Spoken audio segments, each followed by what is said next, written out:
I tell you, the struggle. I don't understand. I don't touch anything. I don't know what happened. But luckily, I found out before I tried to go live, it was just not showing the camera at all. I still couldn't get it to, like zoom in. So you're seeing all this in the background instead of more of me. But hopefully, that'll be all right. Hi, you guys. It's time for the fun. What the fuck Tuesday? The live stream relationship advice column that we do here every Tuesday on the Depsterism Network. How it works is people send in their questions in advance. So we don't do live questions on this show. If you have a question that you'd like to submit for a future show, look in the show description links. The link to the form is down below in the show description for this show and pretty much every other show that we have. Just click that and it'll take you right to the submission form. So these questions are processed by my cousin Candace and she sends them to me in a document. I read them out loud. I answer them off the cuff, and that's how it goes. You hear the question the first time when I hear the question. So everything that comes out of my mouth rather, is unrehearsed, unscripted, unknown, undiagnosed, all of those uns. Hey, you guys. What's up, Lady Boss? Oh, she got her. Oh, I forgot she got a new name, but it's still Lady Boss to me. What's up, everybody? All the usual suspects in the house. Let's get started since I was so late getting here with all my technical difficulties. Anyway, here we go. Oh, wait. How many this week? Oh, this is a long one. We're going to be clipping that. Okay, it looks like 25, but I don't know. This one looks really long, so we might only do 24. But it's going to be somewhere around there. Okay, here we go. Question one of however many we're going to do. This is a young lady in the 26 to 29 age group. It says no location provided. I've been with my boyfriend, who is 31, for 10 years. Wow. He recently bought a 4-bedroom house and wants me to move in with him. The plan is that the two of us will share the master bedroom. Another bedroom will be occupied by our friend, and the other 2 bedrooms might be guest rooms or he'll rent them out. He plans to charge me rent, which is fair because we're both working adults. So the issue isn't being charged, but more so the amount, $1,000, versus how much our friend will pay $1,000. In essence, he wants me to share a room with him, but pay the same amount of rent that his friend does. He would be living there by his damn self. For quick context, he bought this on his own without any involvement from me. He never asked me to partner with him either. We've never lived together because he refused to move any further away from work than he already does, so we never managed to come to a compromise. The new house is much further away from where I live and work now, 35 minutes at best without traffic versus less than 10 minutes on side streets. It was also agreed upon that I'll be helping out with buying some furniture. The issue is our mutual friend is also moving into the house, will be paying the exact same amount of rent, and he'll actually have a private bathroom. Do you really think it's fair that I should be paying the same amount and share a room as our friend who gets his own room and bathroom? Is it worth it for me to bring it up? Oh, absolutely. This is how you bring it up. You must think my name is Susie Frou Frou. I'm not moving in your house, and I'm not helping you buy shit. That's the conversation that you need to have. You say, I might come over occasionally on a weekend when I don't have to go to work, but by Sunday night, I'm going to be back in my house because it's more convenient for me to get to work from my house than it is from yours. And so anybody who you was looking to pimp to help pay your mortgage and to help buy furniture for your house, you better find somebody else because that ain't going to be me. Yeah, dude is just like, he has just got his straight pimp cap on. And lady, this is the kind of thing that these dudes be looking for, women who are so desperate and gullible, desperate for a man, desperate to have a relationship, and so anxious about, this being fair stuff. It's not fair that you should pay rent and have like privacy and your own apartment and do whatever you want to, whenever you want to in your place, and have to pay him the same amount of money to share a house with him and whoever else he decides to rent to. You don't know them people. It's going to be a hot mess with all them different folks up in that house. There's no way in this world I would pay him a dime. He wanted to have a house and he tried to make everybody else pay for it. He could kiss the inside of my ass. That would not happen. So if you go for this, you're stupid. Let me just be blunt. Okay? You're a dummy. You tell him no, that won't be happening. That you're not moving in and that you're not buying any furniture, and any furniture you buy will be for your house, not his. Okay, you're not married to him. Remember your place and stay in your lane. Okay, y'all be putting too much on this boyfriend shit. That's not your husband. Okay, nothing on in there is yours. Nothing. Your name's not on nothing. Okay, get it straight. Be real clear about where position here. You're just the broad that he's screwing. That's what a girlfriend is. And you may sit up there giving him all your money, please. You know what I mean? He just got the gall of life. I'm just not believing this at all. But that's what you tell him, the young lad who seems to be confused. He thinks you're really stupid. And, judging by how the fact that you're kind of concerned about if you should even bring this up,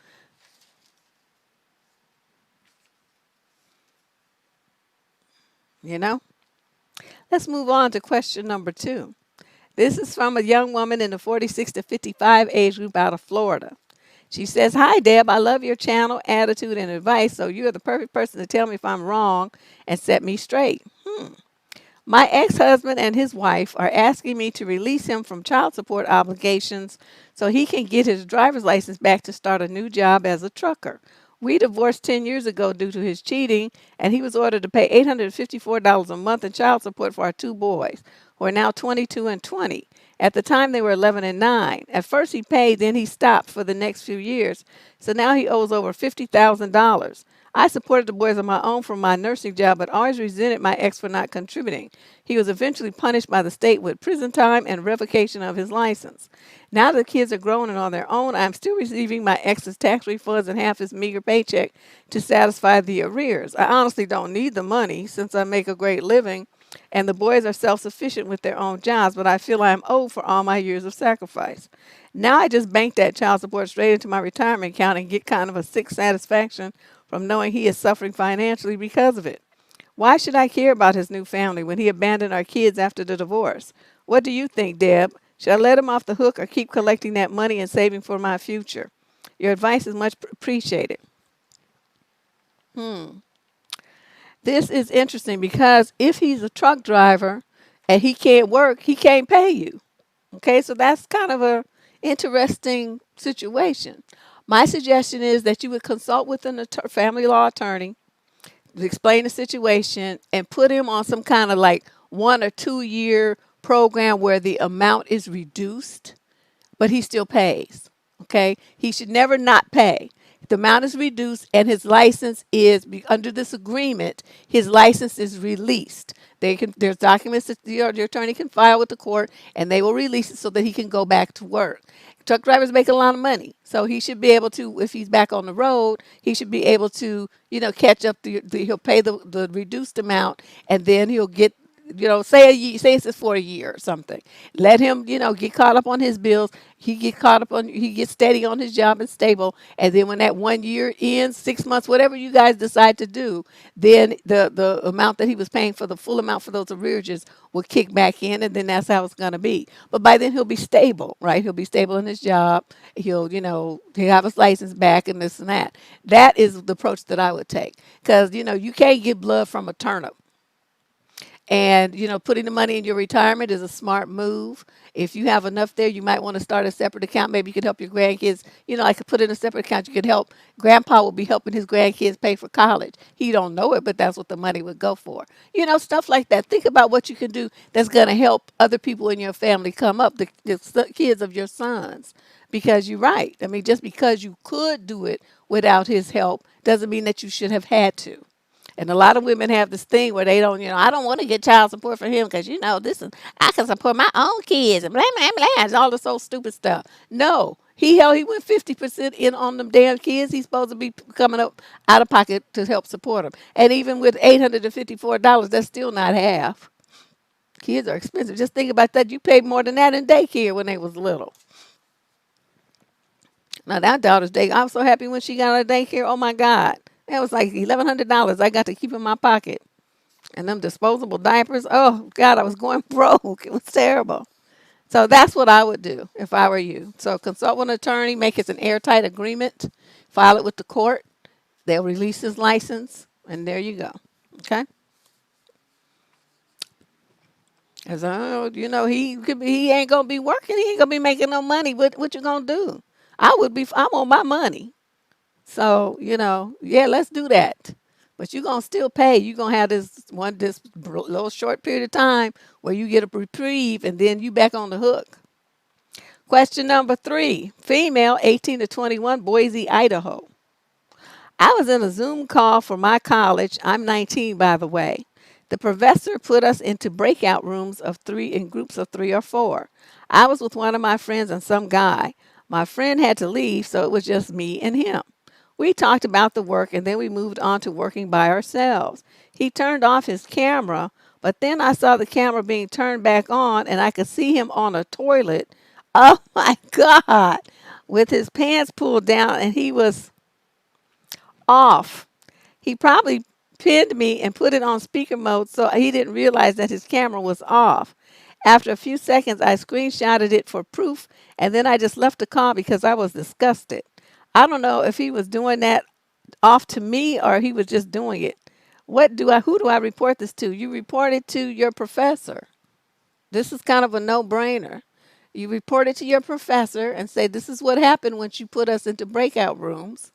And I don't ever want to be in any room with this guy ever again. Now, what he did, people are claiming, a lot of them on these new social media. Oh, I didn't realize that my camera was on and this and that, but you knew you was going to the toilet, so why did you bring your phone or laptop or iPad or whatever you had into the bathroom? Why was it positioned so that people could see all that? So you can't quite get away with that lie, sir. You did that shit on purpose because it was just that girl and you in the room. See, for me, as a dean of a school or something like that, that would be grounds for expulsion. We're not having that. We don't have those kind of morals and values in this campus. That was straight up sexual harassment, perversion, and a whole bunch of other stuff that is not in line with the values of this university. So you got to go, sir. And believe me, this is going on your transcript. So that would be how if I were administrator of that university, would have handled it. Instant out. Because, you have a screenshot. What's he going to do? He can't deny it. That sure looks like you in the picture. I mean, just so perverted. But that's what you have to do. Report it first to your professor and let the professor, if the professor doesn't do anything, then you go up to higher, level to the school administrators and stuff. But usually, the professor would report it because it looks bad on him or her to have those kind of students in the class. That's so disgusting. I mean, just ugh. Let's move on. Question number 4. This is a male, 26 to 29, out of Lexington, Kentucky. Last week, I broke my phone and we had to take it to get repaired. I had to wait about 2 days before I got it back from our shady but cheap repair shop. So we shared my girlfriend's phone. I was using it to look through Instagram while she was showering and she got a text from her friend that said, OP won't know, it'll be fun. Me and my girlfriend have full access to each other's phones. We usually don't snoop. She has once in the past, but this was the first time I did it. I read through her last day of text from this friend and nothing more. She was telling my girlfriend about how a friend of hers was interested in seeing my girlfriend, even though he knew about me. My girlfriend asked why she would be getting something from another man that she's already getting from me. The friend then sent a bunch of pictures of the guy who I admit is a much better looking than me and said that my girlfriend can't get something as hot as that. The friend also hinted at the guy being very well endowed and great in bed, so I'm assuming she's trying to share some guy she hooked up with my girlfriend. My girlfriend then said that looks aren't that important in a serious relationship. She said she didn't need a sexy guy with a big eggplant. She said she needed a real man to be with her.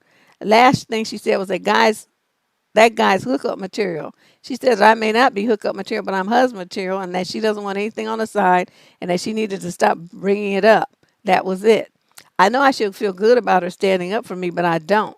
I don't feel bad either. I just feel neutral, especially from the whole hookup material thing. I don't think I quite get it, but that's beside the point. She and this friend are still friends, and I really don't think they should be. She has encouraged my girlfriend to destroy our relationship. Keep in mind, I'm planning on proposing soon. I already brought the ring. I'm just waiting to plan the event, so it's perfect for her. But I'm uncomfortable with her being friends with her and think she should cut her off, but don't want to come across as a controlling butt.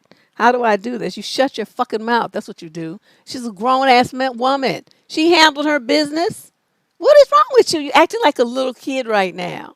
She did everything that she was supposed to do. She put her friend in check and told her no, that she's happy with the man that she has. That's all you should be caring about. Instead, you want her to not be friends with the woman. Don't you know the temptation can come in other forms from other people? But you're going to put her in a box in the basement? She never going to talk to nobody else because of your concerns and worries. You saw that the woman handled her business the way that she was supposed to. If anything, you should be feeling double confident about her love for you. Not sitting here whining like a big ass baby. She shouldn't be friends with her. She shouldn't be friends. She can be friends with whoever she wants to.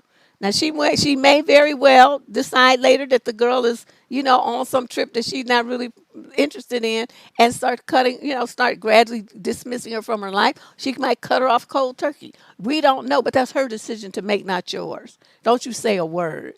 See, now you're going to come off as a controlling, weak, spineless, insecure, a whole bunch of other stuff that's not very unattractive and unsexy. Okay? She says she's getting everything she needs from you. Your chest should be puffed out to Mars. Your head should be swollen to the size of planet Earth. Okay, your girl is all about you. But instead, all you can look at is, oh, she shouldn't be friends with her, like a little 2-year-old. You better stop this. This is such insecurity. This is such a dragon turnoff. You know what I mean? And this is just the thing, like if your girlfriend's anything like me, and you know all of this, you know how she handled it, you know nothing she did was wrong. Everything was about you. And you came at me like that, we would break up. We would break up because even though you had proof that you could trust me, you would still be indicating that you don't. And you'd be coming at me like I'm some child or something. We would break up, sir. So you better rethink your position here and what you're getting ready to try to do. I'm telling you, shut up. Forget you saw it. That's what you get for snooping. Shit, I mean, normal people would be so happy that their mate handled it like that. They would jump into the shower with them, and it would be on like Donkey Kong.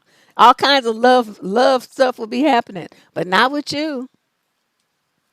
Just crying like a little baby. Ugh.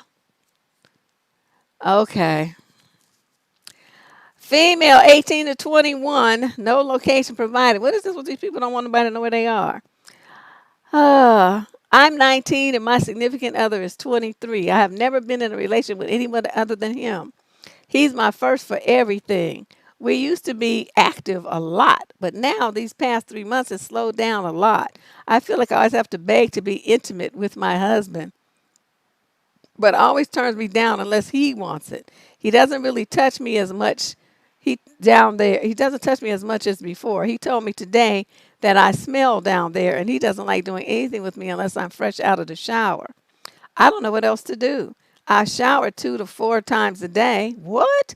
I'm always showering, putting deodorant under my arms, lotion on my body, making sure my lady bits are okay. Lady, you must be in the UK somewhere. Are dry and fresh, but he still says I smell down there after all that. I always do to bed without anything on so that she can breathe.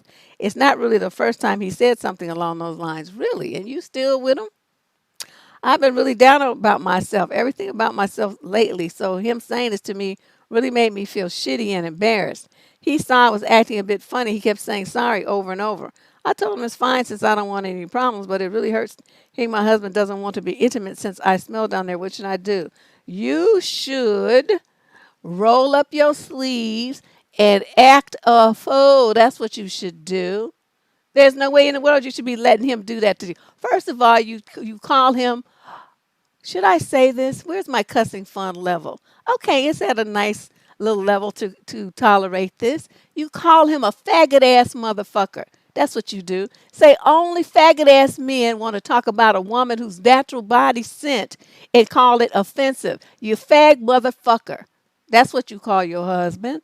Then you tell him that you think under your nut smells like like it's like roses and shit. No, motherfucker, soak in some water with some vinegar in it and clean those cracks and crevices between your ass and your nuts, because that smells too. None of you men know how to wipe your ass good. That's why your ass always leaving skid marks on the sheets and in your underwear, you funky motherfucker.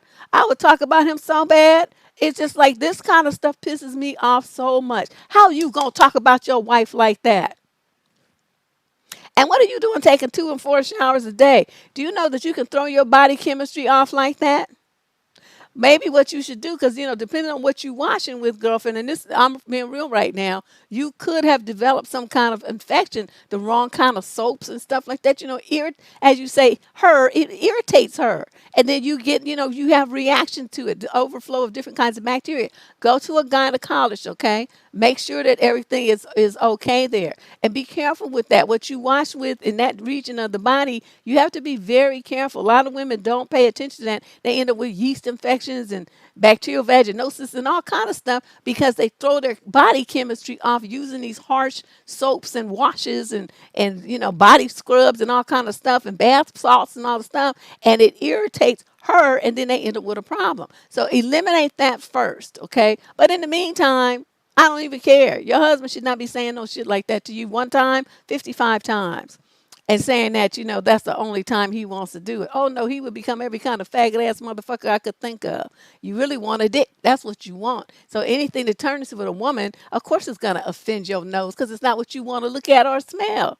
Fucking freak. That's what I would tell him. The nerve of him.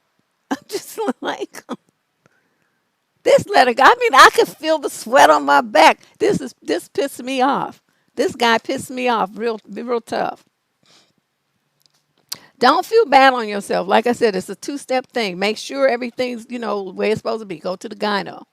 Then if everything comes back okay, then you better start blasting him back when he starts talking stupid to you. And tell him that's okay. You don't have to fuck me. It's be a line of motherfuckers lined up to tap this. I don't need you. Who know where your dick been anyway? Since you don't really like with JJ, that means you want to be sticking up somebody's ass. That's probably why mine got this problem in the first place from you, from your journeys over to the other side of the fence, bringing some bacteria and sticking it up in my coochie.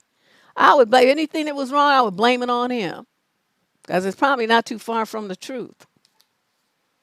All these dudes having all these problems with their sexuality, don't know if they are male, female, trans, bi, non-binary, they all kind of Martian, they all kind of shit. I never seen so many men who don't know how to be men anymore. Just running from it with any excuse in the world. It's just ridiculous. Yeah, you good, because I would have cussed him out so good. It's not, I can't even imagine the joy that I would have felt about all the cuss words I would have used on his ass. Question number 6, male, 18 to 21, Calgary, Canada. Feel free to increase the cussing fun, ladies, because we only on letter number 5. That was number 5. There's plenty more. This is a guy 18 to 21 out of Calgary, Canada. So, my twin sisters are 17, I'm 20. We are kind of close. We are Korean immigrants living in Canada, and we basically taught each other English. Oh, wow.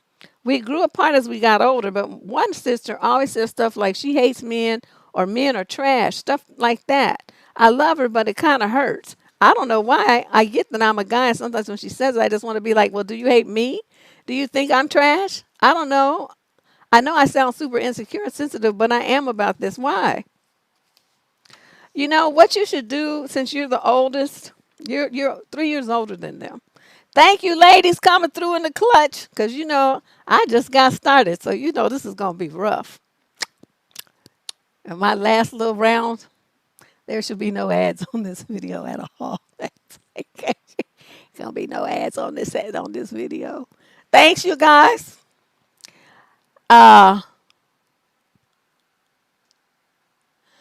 Don't take this personally. It's not about you.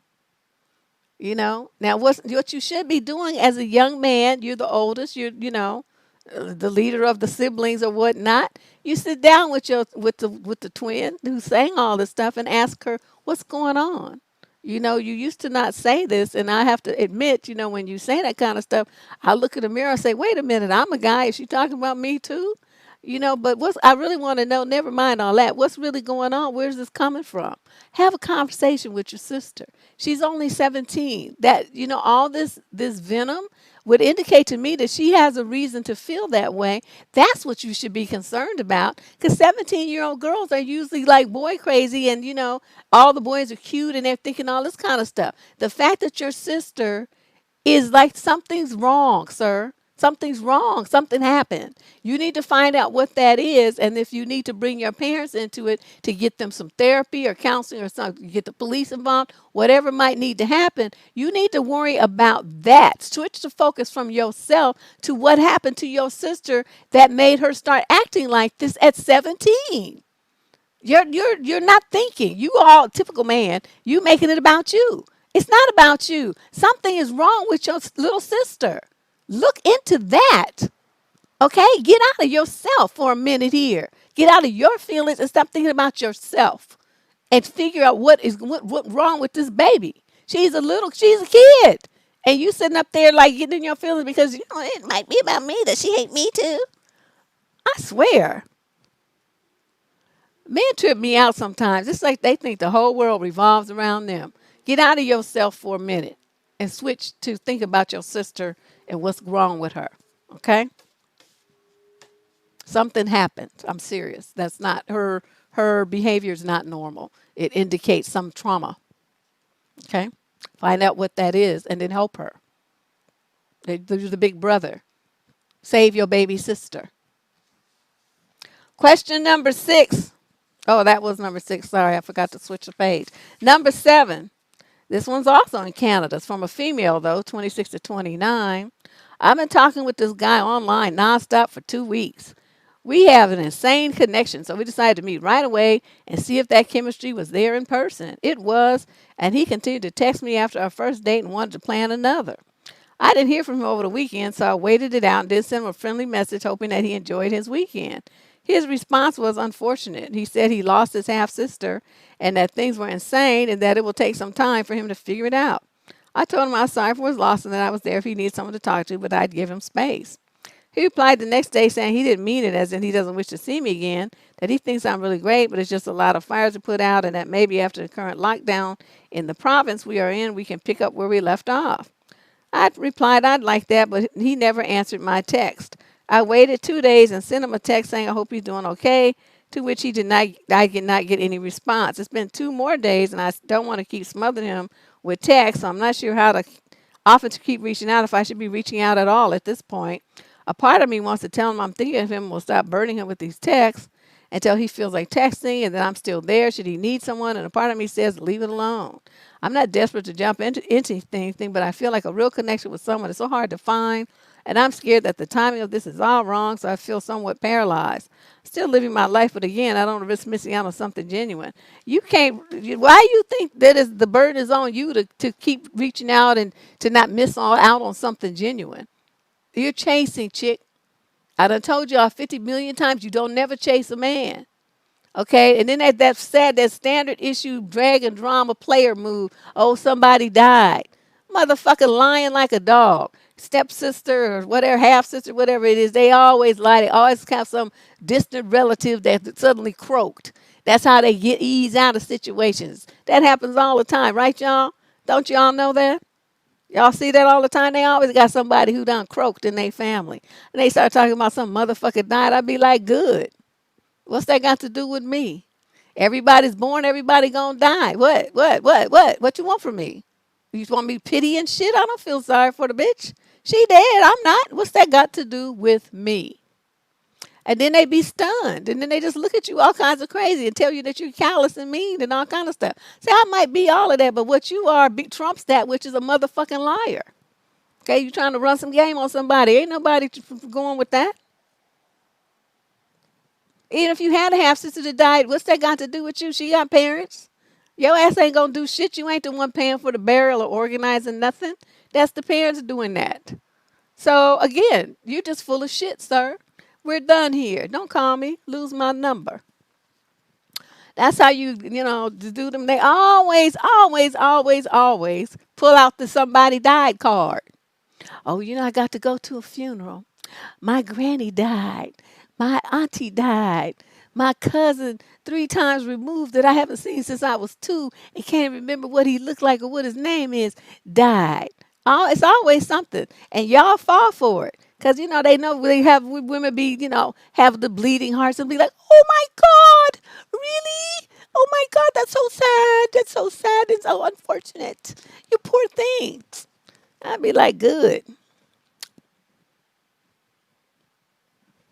Let you live, you die. I mean, what you want from me? It's not like it's a unique situation to be in. Everybody gonna do it. You know what I mean? So I don't understand what the big deal is. But and you up there texting him and stalking him and all that stuff. Stop it. Delete his number from your phone. So you can't do that no more. If he calls you, then he calls you. If he don't, then he don't. But just continue on your journey of dating other people and just if you hear from him, you do, and if you don't, you don't. That's good too. Question number 8, female 30 to 36 out of Chicago. Hi, Deb, she says. I have a teenage daughter who is trying my nerves. I believe she does it on purpose. I just have the one child. I was one of those girls who did not choose wisely about who I birthed the child for. I was 19 in the early 2000s when I met her father. No one showed love toward me, and it showed. When I was 8 months pregnant with her, I learned her father is an abuser of all kinds, especially an eggplant predator. Ooh. I cut that slimy SOB out of my life and his daughter's life so fast he didn't know what to do. I decided it's best that she have no father than to have him as a dad. I didn't want him around us anymore. Fast forward to today. I was cleaning and came across her notebook and she wrote how much she wants her daddy and some other things. Huh. You say she's a teenager, but you don't say how old she is. This explains why she's being so defiant towards me. I immediately got on the internet to look up the arrest records of her father because I know there would be some. Over the years, he has a long list of arrests for domestic battery and retail theft. How can I explain to my teen that she's better off to be away from him? I wish you had said how old she is. But you say you were 19 and you in the 30 to 36 age group. Hmm. So she's what, probably 14, 13, 14, something like that, I'm going to guess. That's old enough to understand. So all those records that you have, especially anything for abuse of a child or, somebody around her age, a minor, you print out everything that you find and then wherever that notebook that she has, just put it in there and put a post-it on it and say, this is why I did not want you around your father. I made a horrible mistake choosing him to be the sperm donor. My sincere apologies, Mom. And let her absorb it that way. And that way you don't have to say nothing. She can read. Let her find out the reality of what he is. Because see, at her age, that's prime sex trafficking age. And if he's out of prison and he's this kind of predator like you said, the next victim that would be on his list would be her. They don't give a fuck that it's their daughter. He don't have no relationship with her. To him, she's just another young body. Okay, that's what if she gets lippy about it, that's you're gonna have to just get gully with her and get straight. That motherfucker is a rapist. Okay, he's a child rapist. You're a child. What do you think? Since he don't know you, think because he was the sperm donor that he magically gonna have all kind of special concern for you? You go around him with your friends. Guess what's gonna happen with you and your friends around a man like that? Who do you think his friends are? And you going up in his house? What do you think was gonna happen to you? He don't give a fuck about you. He hasn't given a fuck all these years. He didn't send a dime. He didn't do shit to make sure that you were alive even. So, you this all this fairy tale dreaming you got about your magical daddy. Read that shit right there and get a reality check. He's a motherfucking asshole. He ain't coming nowhere around you till you 18 and can make that decision on your own, and you gonna do it away from me. I want you to know. And you're going to get involved with him. It's going to be with full knowledge of what he is. And then don't come and tell me nothing later when any problems and sue from it because I warned you. But just be real clear. Until you are 18, he ain't coming nowhere around you because I'm responsible for you until then, legally and stuff. And I will kill that motherfucker if he puts a hand on you. Understand that? Then you'll have a parent in the graveyard and one in prison. So be careful what steps you take because that's what's going to happen. And that's how you got to talk to teenagers. You know, they be trying to act all stupid and stuff. And a lot of times, you know, they be in their emotions. They don't understand stuff. In their mind, it could be twisted around. Well, you know, my mom is keeping me from my dad, this and that, this and that. She needs a reality check. You hiding stuff from her, trying to, you know, give her a nice childhood, which I understand. But now the time where she's trying to take the shit out on you, not understanding what's going on, it's time for you to break it down to her. Just be very, very blunt. Okay? They want to act a fool, you give them something to act a fool about. Ooh, these kids. But yes, I understand. Well, you know, you was 19. Too bad nobody around you told you you don't need to have no damn baby at 19. My daughter, man, I would have talked so much shit she would have ran to the abortion clinic.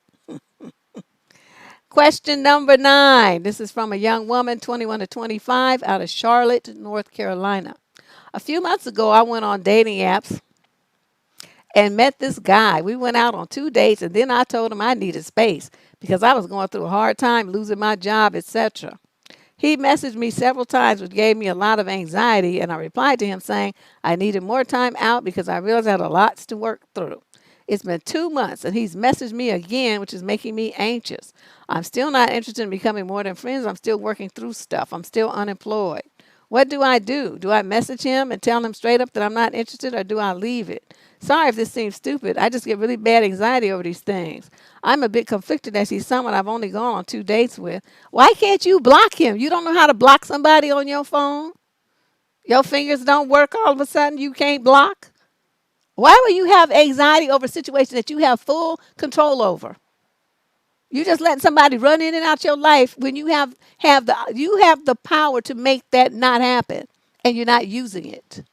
See, this is the kind of shit that would make me slap the shit out of you if you were my face, telling me this bullshit and talking about I have anxiety. You have anxiety because you want to have anxiety. You create situations where you're going to feel anxious and you don't do shit about it to stop it. And then you want to write me and bother my nerves with this bullshit. Now, I can see if you had blocked him on your email and blocked him on your phone and blocked him on your social media and stuff, and he still kept coming, okay, like the Terminator or something, well, then I can understand it. But you haven't done anything except tell him, oh, I'm having a hard time. Don't call me. You're supposed to tell him that and then block him so he can't call you. That's how you do that. But, this is the thing. You 21 to 25, okay, you're going to be out here dating. You're going to call yourself dating these men. And you run and hide like this, you're going to be roadkill, chick. You better get your testosterone up or something. Find your ovaries, because this is just ridiculous. When you tell some man something and you be firm about it. Say, I'm cutting this off. This is ending. I don't want to hear from you anymore. I got other stuff I need to concentrate on, like getting a job and getting my money straight and stuff. I can't date and do that at the same time. So don't call me. Just, it was nice meeting you and everything, but this is not going to work. So don't call me anymore. And that's it. Then if he does, then that's when you get a free license to cuss his ass out. Say, motherfucker, what part of no did you not get? No, don't call me. No, I don't want to hear from you. No, we ain't doing shit. No, leave me alone. Okay, see, that's when you escalate. And if you start doing things like this, all your anxiety will disappear. You're only having anxiety because the inside of you knows that you ain't doing shit the way that you're supposed to be doing it. You're not handling your life. You letting other people handle it for you and do what they want to do to you and do what they want to say to you, and you're not doing anything. You're not standing up for yourself. And the part of you that knows you shouldn't be acting like that is what's saying, oh my God, why are you being such a wuss? And the other part of you is like, I don't know. Why can't we get our act together? And then that part is like saying, God, you're just such a silly dunce. Why don't you speak up and use your voice? You're over 20 years old and you're acting like a kid. Well, I don't know. I just have anxiety. I don't know what to do. That's what's happening with you. And that's why you're feeling that way. You better woman up. Question number 10, female, 46 out of Oxford, England. Oxford. This is very embarrassing, Deb, but I really need your advice. My husband and I have been together for 26 years, married for 17. 4 to 5 years ago, my husband picked up a nasty habit and is driving me crazy that I'm starting to dislike him. I wonder what it is. I've tried ignoring it, but it's getting worse and worse. And last year, my kids even mentioned saying it's irritating and nasty to them, too. What it is he has started blowing his nose without tissue. He'll just blow anywhere throughout the house and in the car. The dashboard has a lot of snot specks all over it. When I first saw it, I asked, what was it? Because at the time I really didn't know. And he said he didn't know, but seemed to be mad about the question. There had been snot on clothes in the closet.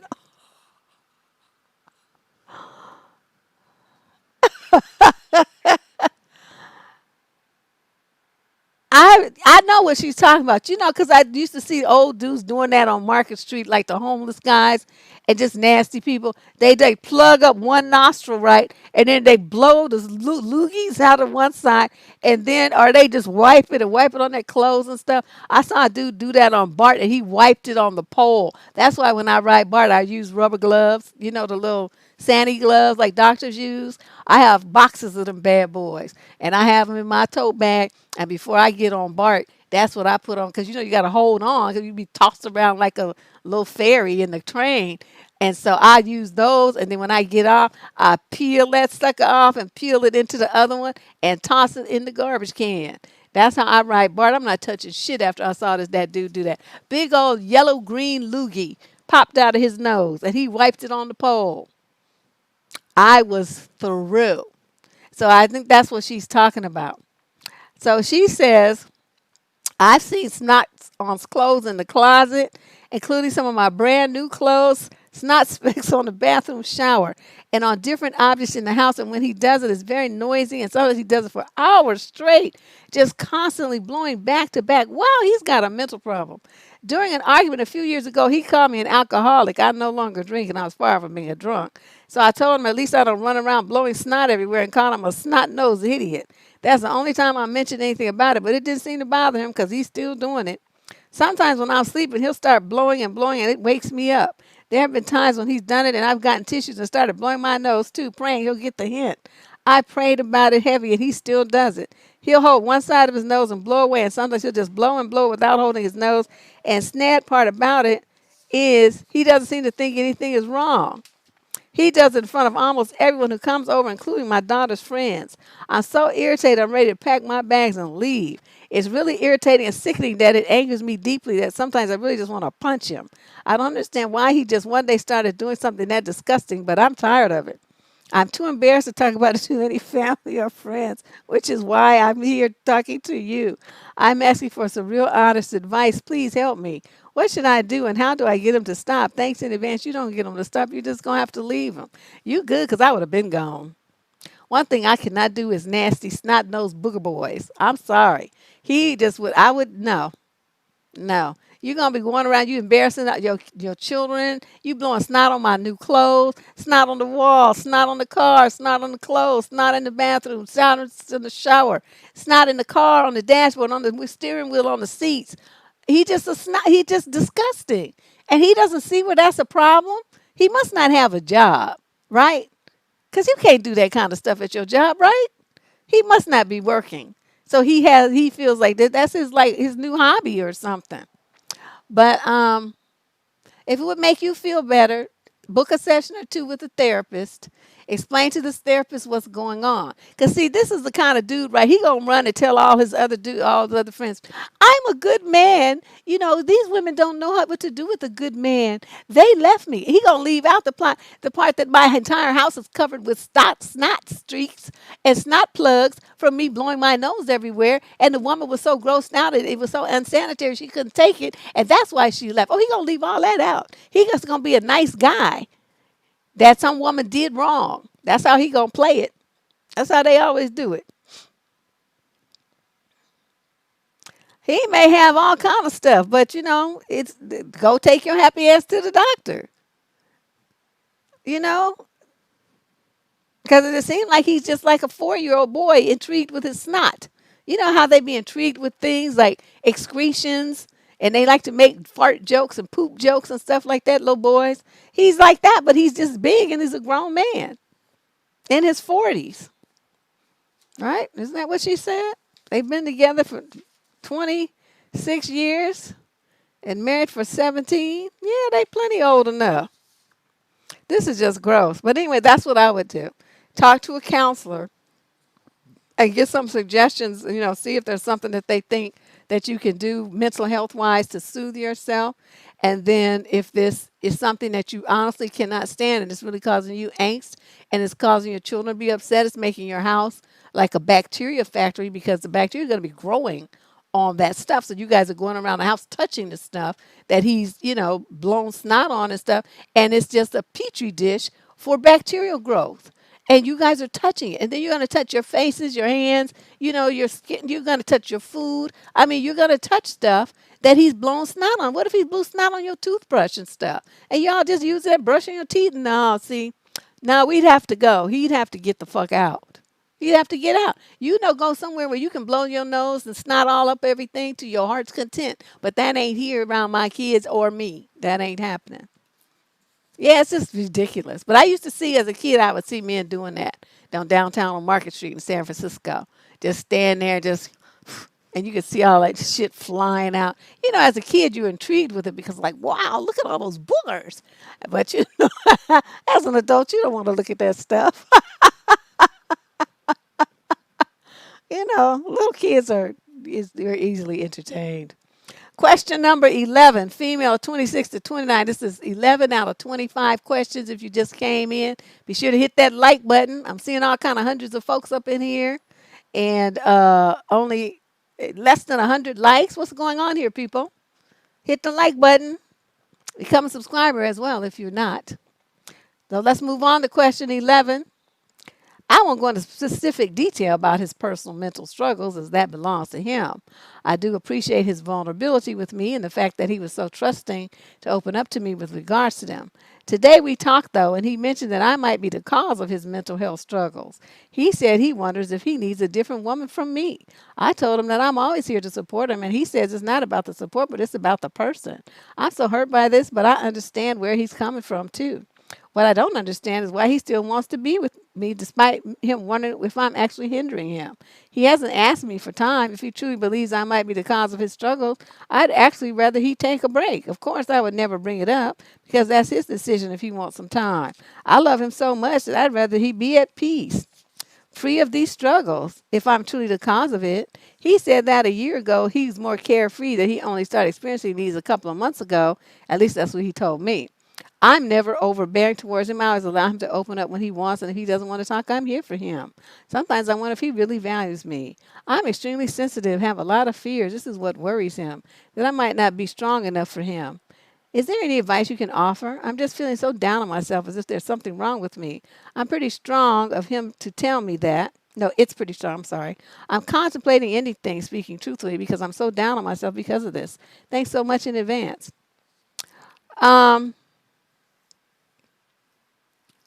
He might need a different woman from you. Well, it sounds like it's true. I mean, this is the thing I think a lot of women don't understand. When you come at a man and you all insecure and whining and wanting all this reassurance and all this shit, you're like a vampire. You suck the energy and the lifeblood out of the dude. Of course he loves you, so he's going to go along with that for a little while, but don't you think he's going to get tired of that shit? Don't you think he wants a woman that has some confidence that can stand up for herself and speak up for herself? Don't you think that maybe he's just a little bit sick of you taking up all his time and needing all this propping up? Don't you think maybe he just wants a woman he could just have a good time with and not have to worry about monitoring what he says and watching what he says and does and says every little thing because you're going to flip out or start crying and be in your feelings about it? That shit is exhausting, okay? Because I've had some female friends like that. I got rid of them. I don't have time for that. I don't have time for you and all your damn feelings all the time. And as a man, he really doesn't want to be bothered. So I could see where what he said is actually truthful. Was it hurtful? I'm sure it was. Is it truthful? I'm thinking there's the way you described yourself, it was absolutely truthful. So what you need to do is break up. Tell him that you're going to get some counseling because you realize that you're broken inside, that there's something wrong with you. I'm extremely sensitive, have a lot of fears. I'm not strong enough for him. And you're a Klingon. I'm always there for you. I'm this and that for you. Why are you all of that for him? He's a grown man. He can do it on his own. He don't need you. See, this is the kind of stuff that is just you doing too much. It just sound like a relationship with you would just be like hard. because you're so fucking needy. So I'm going to tell you that's my advice. You're going to break up with him and you're going to start some sessions. And you're going to get to the bottom of why you're like this. What's wrong with you? And then you're going to fix it. Okay, so the next time you get in a relationship, you can approach a man on a level where you guys are eye to eye. Okay, and you have some confidence about yourself, and you're not approaching it out of a needy space, but from one of confidence and security and self assuredness. Because this relationship with this kind of person is exactly, because when men are like that, you got to constantly be walking on eggshells around them, and you can't say nothing, and you got to think about what you're going to say and how you're going to say it, because they're going to get in their feelings, they're going to get upset, they're going to get mad, they're going to get this. Women be going through all these changes. I don't go through no changes, not a one. I don't give a fuck. You be hurt if you want to. You need to fucking man up. Get you some testosterone. Grow a pair of balls or something. What's wrong with you? People just using regular words and not even cussing your ass out. You're just talking. And you just all in your feelings about it. You shouldn't talk like that to me. I haven't talked. What? Oh, let me really get on your goat now. Now that you done showed me your weakness, I'ma just ride you like a damn horse. That's what I'm gonna do. Don't be playing that weak shit around me, because you're gonna be sorry you did. Any weakness you have, I'm going to exploit it. Any vulnerabilities, I'm driving my car right through them. You're gonna be sorry that you did that. So don't. I can't be in a relationship with a dude like that. I'm gonna make his ass roadkill. It's just, this ain't good. So that's my suggestion to you. Let's move on. This young lady, question number 12, is 21 to 25 out of Wisconsin. I'm 23 years old and I've lived with my 20-year-old boyfriend for about 2 years. Wait a minute. You're 23 and he's 20. This is not going to work. 20-year-old men are very extremely immature, right? I'm seeing how this worked. We have a loving relationship and we are best friends, but he has always needed a push on things. He is sort of a slob, to be honest, and has never cared how his room or house looked the entire time I have met him, and he has pretty bad hygiene. I convinced him to shower and brush his teeth, but I knew that about him before we moved in together. I'm a pretty tidy person. I like things to at least be decently clean. I'm not a clean freak, but I'm not nasty. Since we moved in together, I'm the only person who ever does any laundry, washes dishes, cooks meals, puts things away, or cleans anything in the home. I've had several conversations with him, and I have even blatantly asked him to help me with the chores because it reduced my stress to have some help, but he just won't. He says that he shouldn't have to clean just because I want things to be clean, because if we weren't together, he would never clean his own home, so why should he clean ours? Wow. I've explained to him that him helping with things around the house would make me feel better after coming home from a long day of work and not having to do everything by myself. But he just relaxes all day and does his own thing. I'm not sure what else to do at this point because we live together. I'm the only person that works, but he helps out our landlord in exchange for our rent. So as of now, even if I wanted to break with him and move out, that isn't really an option because I can't afford to. But I don't really want that. I want to fix things and make it right. But he asks if I'm pulling his teeth and gets so frustrated when I ask for some help with things. It's so exhausting to work all day and have to cook and clean when I get home. I'm also tired of paying for everything by myself. Food, insurance, phones, all household expenses. And we are stoners, so I foot the weed bill too. We have talked about this issue, but he doesn't even want a part-time job because he said he would be unhappy at work. I'm not sure what to do, so I'm asking you for advice. You're going to find a room to rent somewhere and you're going to move out. Since he is living, he's in exchange for rent, he's paying his rent there. So, he would have to work or do something though, because he would need food. He would need a cell phone bill paid. The pay for the rent doesn't pay for the PG&E cable and all that kind of stuff. So he would have to get a source of income from somewhere, right? So you can go and rent a room from a woman who's got a 2-bedroom place or something, and you just rent a room from there. I mean, it's not that hard. You're just trying to find an excuse why you don't want to leave him and you want him to change. He's been this way the whole time, and you said he was this way before you moved in. So you've known that this is how he is, but now all of a sudden you think he's gonna change. This is who you got into a relationship with, and you knew it. So your desire for him to change and keep nagging him and stuff 2 years later is a ridiculous thing. You should just shut up. Shut up. Stop talking. Okay, you've been doing it for 2 years. You're going to either keep doing it and just tank it, or you're going to move out into someplace else and let him be living in a pigsty by himself. Those are your only two choices. Okay, so the writing this was an exercise in futility. Nobody can help you here but you. You gonna help yourself.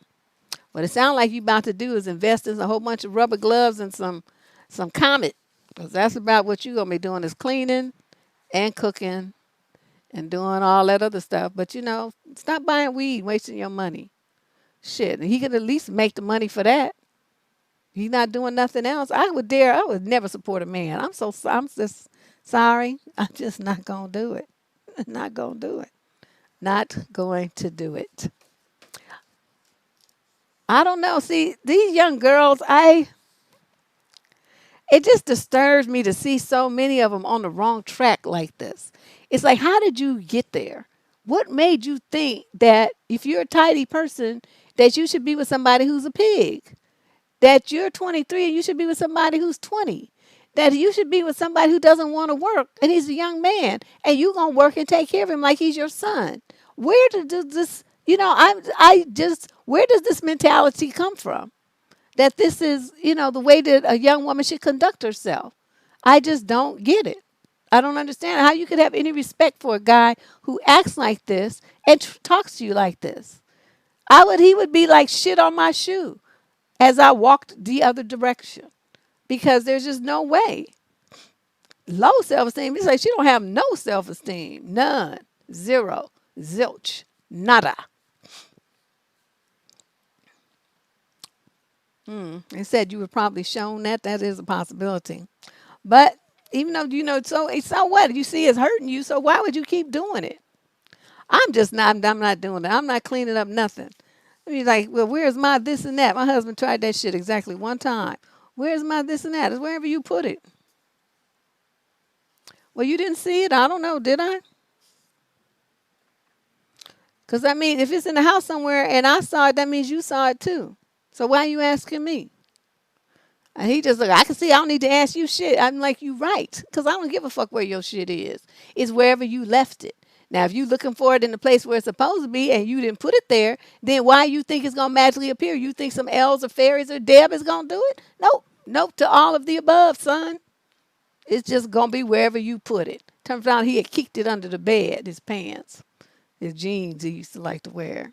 He like, he had pulled them off and somehow they ended up under the, we had like a bed skirt thing with the comforter over it. So it was, once it's under the bed skirt, I mean, unless I'm ready to vacuum or something, I don't be looking under there. So that's where he found them. But I'm like, after that, he didn't ask me shit. I don't need to ask you nothing. You right. And that's when we first got together. We wasn't even married yet. But he was like, he quickly learned, don't be trying to put that umbrella on me. I'm not your mama. I don't keep up with your shit. That's your job. She don't be asking you where's my panties and shit. Well, he probably wouldn't know that though. He would know the answer to that question. But you know what I mean. I don't be asking. I'm not asking somebody where's my stuff. My stuff is where I left it. Whew. Okay, so question 13 of 25. This is a male 25 to 29 out of College Station, Texas. Say you meet a girl on a dating app and you exchange some playful banter with each other and then you ask her out. Well, she enjoys the playful banter as well as deep conversation. Basically, she appears to be an intelligent and witty person. It's also not clear what her intentions are. That part of her profile is not completed. We didn't talk about it. Is it a good idea to try to do that on the first date at all? I don't want it to feel forced, but I do enjoy engaging conversation myself. Is it best to stick to more superficial topics on the first date, like pets, hobbies, etc.? I have this sort of situation with a girl. We're early to mid-20s. We're going out to dinner in a few days, and I know it may not be the best first date idea, but it's more convenient, and it feels like a really nice thing to do. We already talked a little bit about study and work, etc. as well. Is it time to move on to different topics on the date? The messaging felt smooth and effortless and very natural. Usually talking to someone on an app honestly feels like an effort, even if I like their profile, and it ends up being small talk, even if one of us starts with a good opener. Oh my God, you must be one of them geeky dudes. You all up in your head. Oh, should we talk about this? Should we talk about that? Oh, what do I do? Is it time for this? Like everything's on a script or a timetable or something. Dude, just talk. You sit down at dinner. So what you been up to? What happened with you today? this and that, blah, blah, blah. You share your story. Well, what you do on the weekend if you having a hard time, blah, blah, blah, this and that, blah, blah, blah. I read this thing on Facebook, blah, blah, blah, blah, blah, blah. I read this, what I mean? Whatever is your hobbies or interests and stuff, talk about those things. And the conversation will naturally, as you two start opening up, will kind of morph into more intimate conversation about dreams and goals and stuff of that nature. It should never be forced. And you don't approach a date like with a checklist or like you Barbara Walters interviewing somebody or something. That's not how this goes. Okay? Just have a conversation, relax. Stop tripping. You put too much on it. You're going to have yourself worked up in a state to have an upset stomach and stuff with anxiety because you're trying to figure out what to say on the damn date. I mean, just don't do what this guy did to me.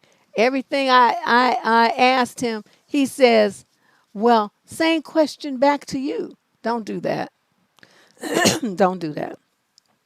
Because, see, that basically meant I was thinking of the questions to ask, plus I was, giving the answers, and then, he wasn't really creating any input into the conversation. It was all me. I was driving everything. Don't do that.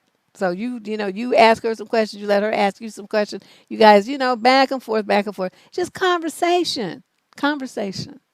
Which I know in the world of texting is kind of a lost art. But let's bring that back. Okay? Bring conversation back. All right. Question 14, female 40 to 45 out of London. I took the last year off of dating due to COVID and other factors. Now I'm deciding it's time to get back on the horse, so I set up an online dating profile.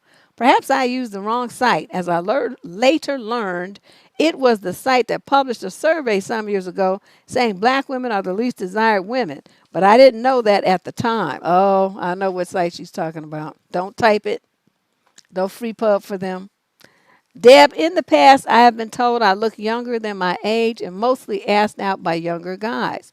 I got a message from a white guy yesterday asking, are you really 42?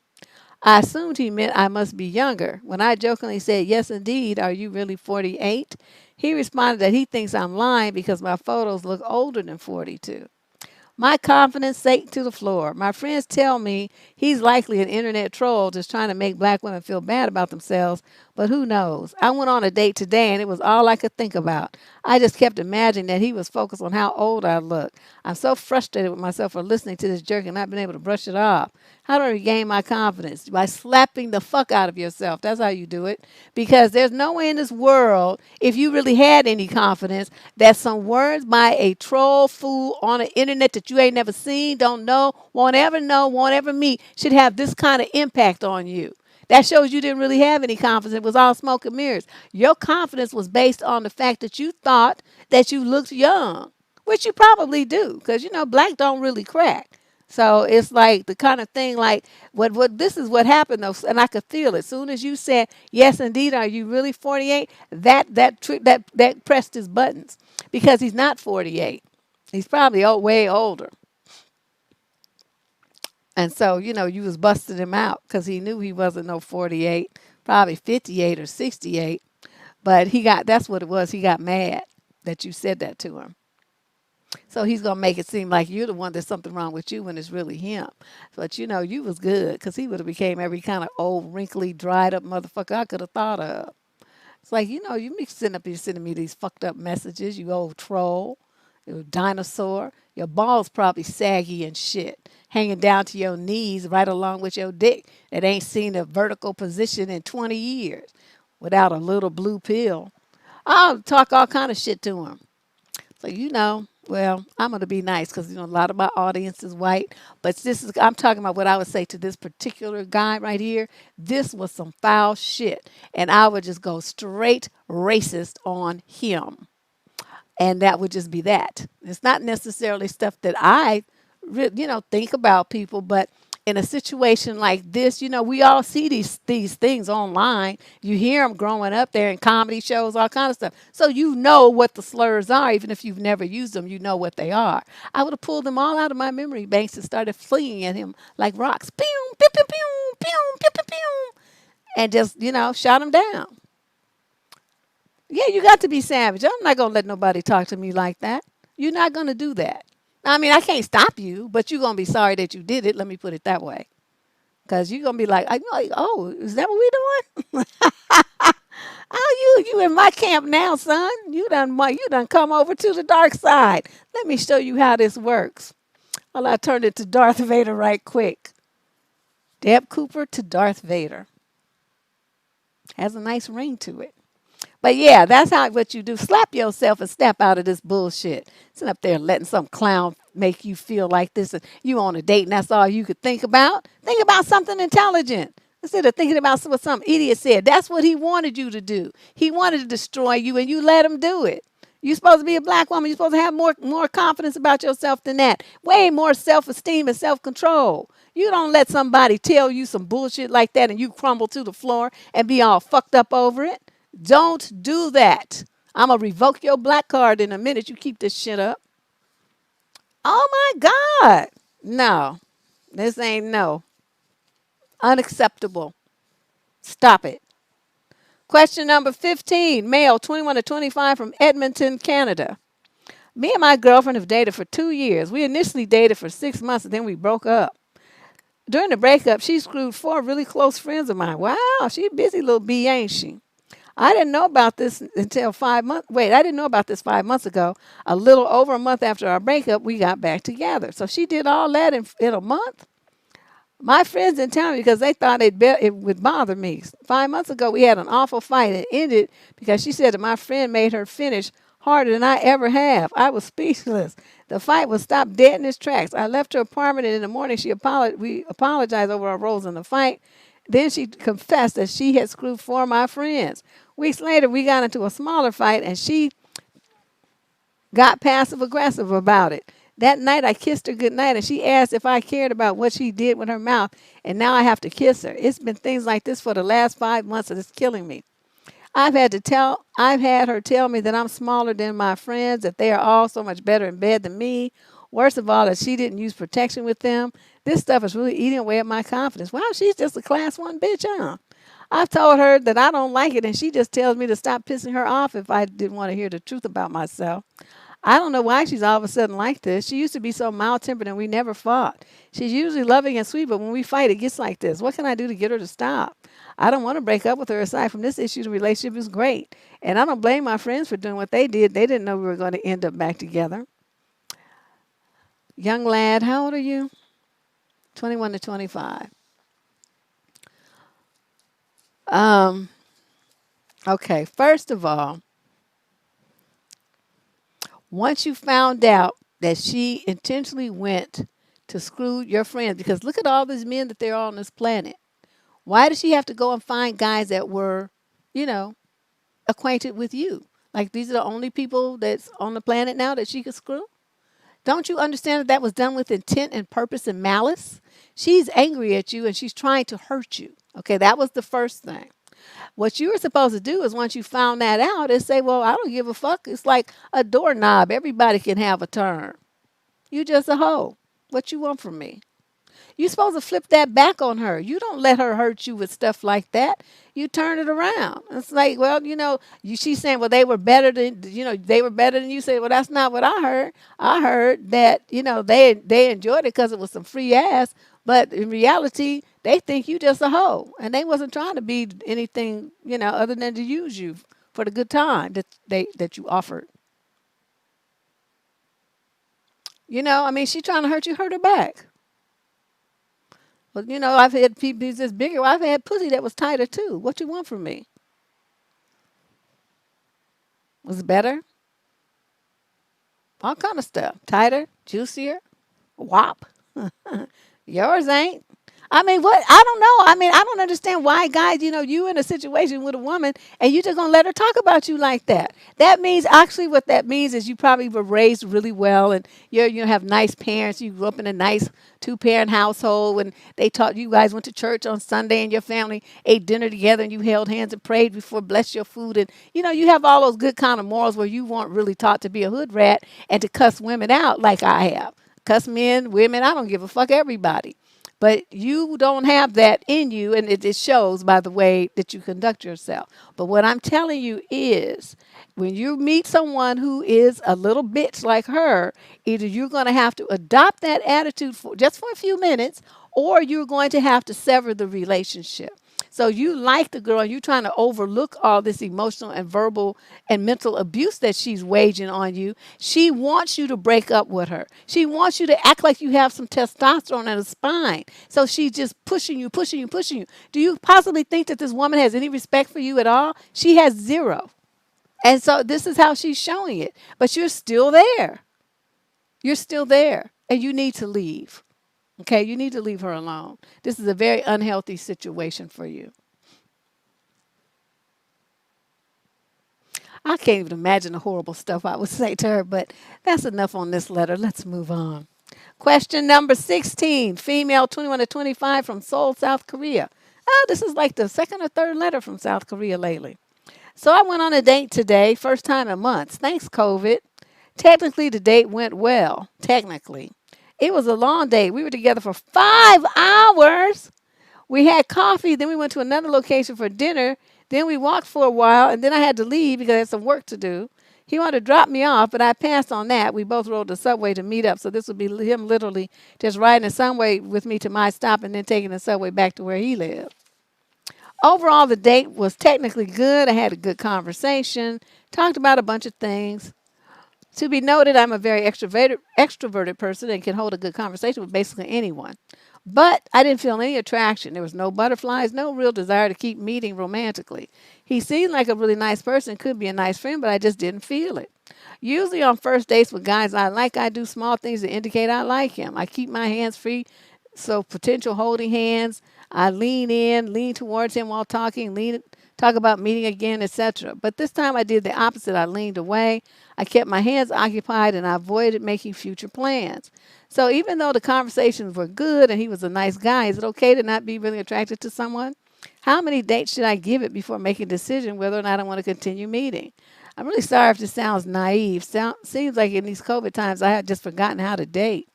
Well, I mean, if you're not feeling him, don't go. You have to feel something. I mean, did you at least feel like he was a nice guy? I guess you did because you said he could be a friend, but you just didn't feel anything more. Let me tell you a secret, though. Let me tell you. No, well, you got to look at it like all the guys you liked, where the fuck are they now? How did that end up? You was going on sparks. What happened? You know that's not how a real love really starts. Usually, sometimes, but usually all that heat, it fizzles out real quick. So what you're looking for, if you want something long term, solid and stable, those relationships that start with all them fireworks and all that stuff, it never provides that. It's a lot of drama. So what I'm going to tell you, I'm going to share my story. When I first met the man I later married, I was just like you. I was like, actually, I was kind of, you just said he seemed like a nice friend. So I didn't really want nothing to do with him. I thought he was gross. I thought he just was just like, ew. I mean, he had like a ponytail and he had like pimp socks and he just looked like an Oakland dude. That's what he looked like. Even though dude had a master's degree and just brilliant in the mind and everything, you would not know that by how he looked. Okay, because I always dated like the Poindexter banker attorney types of dudes, and the engineers and stuff like that, kind of square pegs. And then here he come, know all the latest dances and just I was like looking at him like, how could my brother think that I would want to be with anybody who looks like this? He had this Wolfman Jack beard. Ooh, he just, girl, I'm telling you, was a hot mess. I'm just looking at him like, what in the world is this?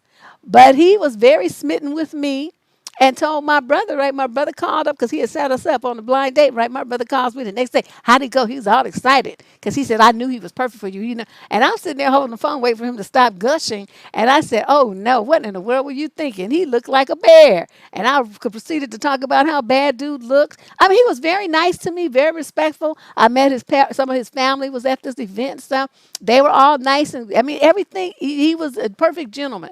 But I just could not get over his appearance. There was no no sparks whatsoever. And our first picture together, he's leaned in to me. He's got his elbow on the table and he's like leaned in like, like this to me. And then I'm leaned back looking at him like this. And that's our first picture together. His aunt took it at that event the night we met. And my brother told him, dude, she just not feeling you. And he's like, why? What did I do wrong? And he said, she just didn't like how you looked and everything. So he went to his cousin, who is a barber, and she cut his hair, trimmed that beard off. Dude, cut that funny looking ponytail off, changed his clothes. When I saw him next time, he had on a turtleneck, a blazer, and some slacks and some loafers, the kind of outfits that I'm used to looking at.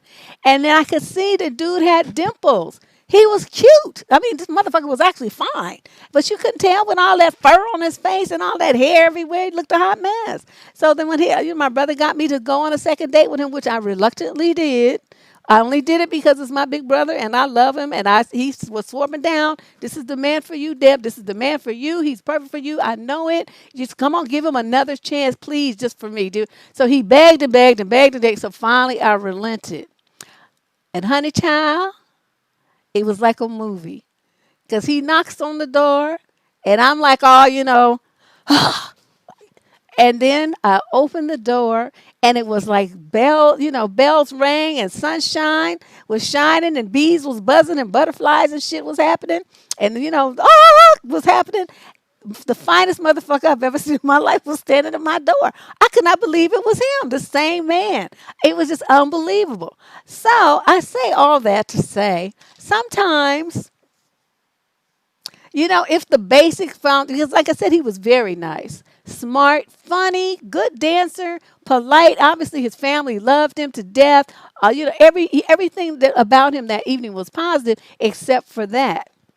And there were no sparks at all. There was like negative sparks.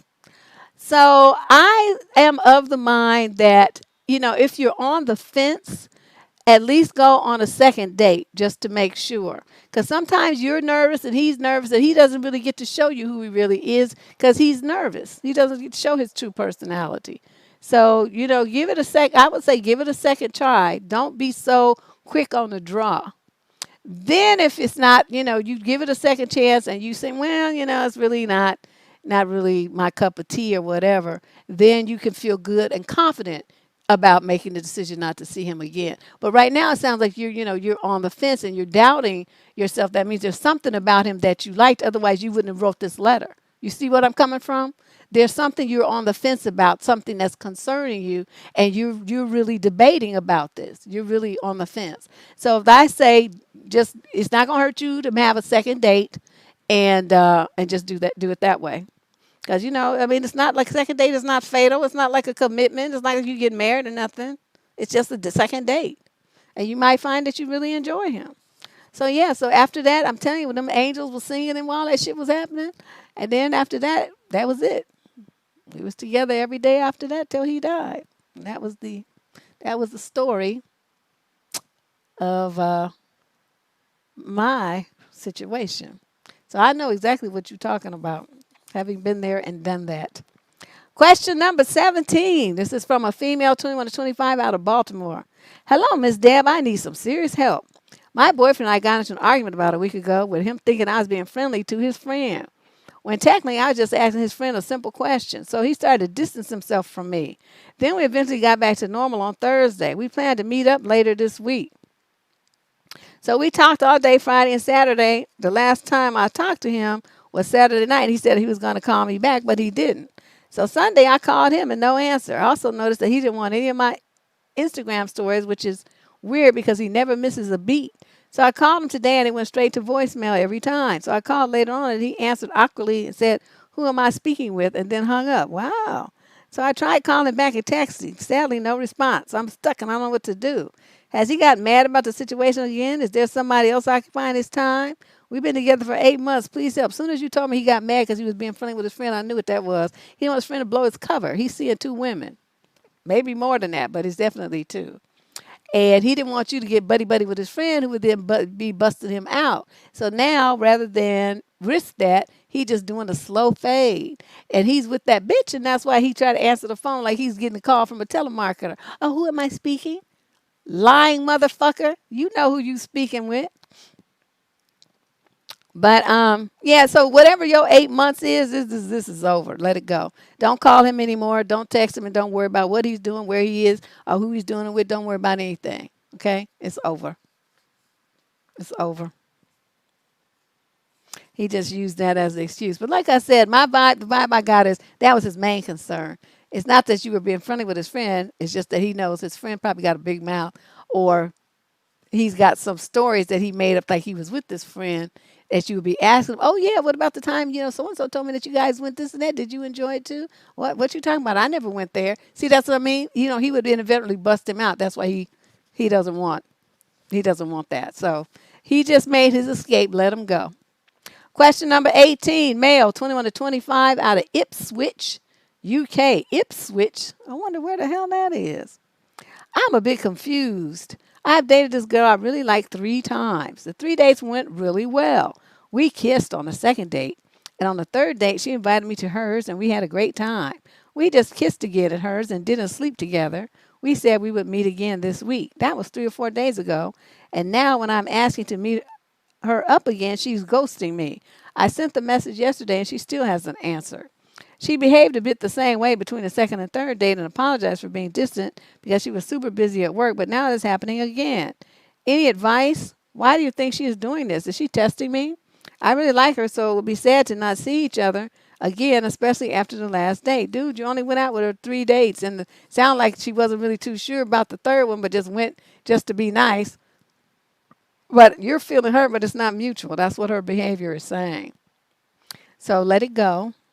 Stop thinking that because you like somebody, they're obligated to like you back at all, the same, whatever. Thanks, Ravania. Just don't pressure her to be with you because that's obviously not what she wants to be, not what she wants to do, rather, and nor is it where she wants to be. So, you dated somebody 3 times, you kissed, okay, big whoop-de-doo. That ain't a commitment. That ain't your girl. Let it go. Question 19, male, 65 plus, out of the UK. Wow. When dating 21 years ago, my wife, who's 64, would discuss details of prior boyfriends' eggplant activities. It didn't bother me much then, but I am now feeling second best in her heart, and I'm in a quandary how to deal with it. Okay, wait a minute. Wait a minute. We talking about some shit that happened 21 years ago. 21 years ago. 21 years ago, y'all. Remember how I told you men don't never get over shit? They're like little babies. They hold on to everything. 21 years ago, he's been married to the woman ever since, and he's bringing this up now at 65. Let us proceed. My wife and I met through a dating magazine. Remember, this was over 20 years ago. They essentially performed the same function as the current online dating sites do now. When we met, she was also seeing another guy that she met the same way. I later learned through various bits and pieces that they were screwing at that time. After about a month, she broke it off with him. When we were dating, my then girlfriend would describe activities of former boyfriends in some way, in some detail, telling me it was to explain where she was coming from. I couldn't give a rat's ass on some of the activities because they didn't interest me at all. One particular activity, butt eggplant, sort of bothers me now, especially since she denied that activity to me. A second action on her part caused me some problems also. When she started to describe a former boyfriend's activities while she and I were in the middle of making whoopee. I felt as though she was inviting that individual into bed with us. At that time, I was completely against sharing her with another person and told her so. She protested a little but relented. Her objection was how I would feel about a child. That threw me a little bit because I couldn't see how a child and a grown man with whom she would have eggplant were comparable. What? The bottom line is she described prior activities that she now denies to me. While I've tried opening myself to her, I feel like she's deliberately keeping me out of that part of her life. It's like telling me I'm not special enough to engage in these activities with her. Am I being too sensitive about this, or do I have a legitimate issue? Is this a standard activity for women to go into detail about prior lovers while denying current love interests the same activities? You looking at it like it's the EEOC, and you gonna get the same job with the same job description, so you should get equal pay, equal right, equal bonuses, and equal perks and benefits or something. It don't work like that. She did what she did, being a little freak, and now she don't want to do it no more. That's why it's called experimentation, sir. You experiment and then you decide if you like it or not. Evidently, she didn't because she don't have no interest in repeating it. That's what that means. Okay, she did it, but evidently it wasn't to her liking. That's why she does not want to repeat performance. Okay. Now, for you to be worried about this 20 years later is kind of amazing to me. You've been dealing with it this long and you in your 60s now, just shut up. Because the time when you're going to be fucking is coming to an end anyway. Enjoy your last few years of hard dick and don't complain. Okay? Just enjoy it while you still got it. You're gonna be complaining and being a fool about it. You gonna die. What you want from me? I'm trying to. I don't know really how to put this without just being like totally just crass and crude. But the bottom line is your ass is old and wrinkly. Your dick is dried up and soft and mushy. I mean, what you want from me? Enjoy it while you can and stop fucking bitching and complaining. Oh, fart. These old men get on my goddamn nerves. You know? Be happy that you can still get it up. And stop complaining about where it goes when it finally makes it up. Question number 20. Female, 26 to 29 out of San Jose. Thanks, Tish. This is long. I apologize, but I'm entering crisis mode here. For context, I'm a young female in STEM. Recently worked with a senior manager on a project for one day. As the day progressed, he did a few things to me I was uncomfortable with. I'm writing it down. Can you please tell me if I'm overreacting or did he harass me? Number one, he arranged our seating in such a manner that we were pushed very close together and I didn't have space to move away from him. But you couldn't change seats? I mean, I don't, okay. Two, he made jokes about how his pants were too tight or he better not squat or bend or they will rip. That's what, okay. Let me finish reading the letter before we start ripping. Number three, inappropriate conversation while working together. He mentioned women with huge breasts, talking about women being pinched on their butts by working. All this happened in one day? He described old famous sexual photos and asked if I had seen them. Was discussing other women and what makes them attractive. Talked about his sex life and affairs of previous colleagues. Was really horribly, wow, racist. Mentioned a few horrible things about my race. Implied that people of my race cheat a lot. Mentioned how homosexuals in an offensive manner. Spoke a lot about himself, praised himself a lot. This is a straight narc. Emphasized that he's an alpha male, very competitive and plays sports. Shared a lot of personal details. Used a lot of, okay. Number four, was not interested in discussing the project we were working on much as it was, quote, boring. I spent ages listening to what a great guy he is. Talk often turned weird and sexual. Mentioned a few times that he knows I am in a very vulnerable position at the workplace and prone to exploitation. Was very aware of the power dynamic he had and how he calls the shots. Number five, started touching me. It started very slowly from my hands first. He moved on to my forearm, arm, and back, touching me lightly while he was talking and making a point. It happened many times, but it was a mild touch. Number six, mentioned a few times how pretty I am and how glad he is I'm working with him, not because he needs my help on the project, but because my presence made the day more entertaining and exciting. Number seven, has placed his hand on my back once we were walking together in the office a few days ago. I did not think anything of it at the moment. I work in a male-dominated, highly specialized field. I am used to working with men and casual sexism, but this time I felt powerless. It started light and friendly, but it ended up somehow on this uncomfortable note. His wife called him in between. He was very loving towards her, telling her how bad he misses her and can't wait to be home. It made me feel like I almost imagined everything that happened.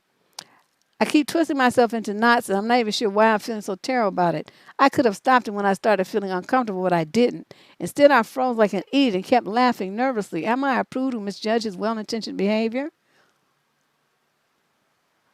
I want to mention one last thing. I have recently started putting more effort into my appearance. I've lost weight, brought cute bras, and started to put makeup on properly. The amount of positive attention and compliments I get has definitely increased. It sounds so shitty, but I feel like I invited this behavior. Wow. I'm getting called pet names like sugar, love, and darling more nowadays. There's another male colleague who has started this annoying habit of touching me on my back whenever he's talking to me, and his hand lingers for ages.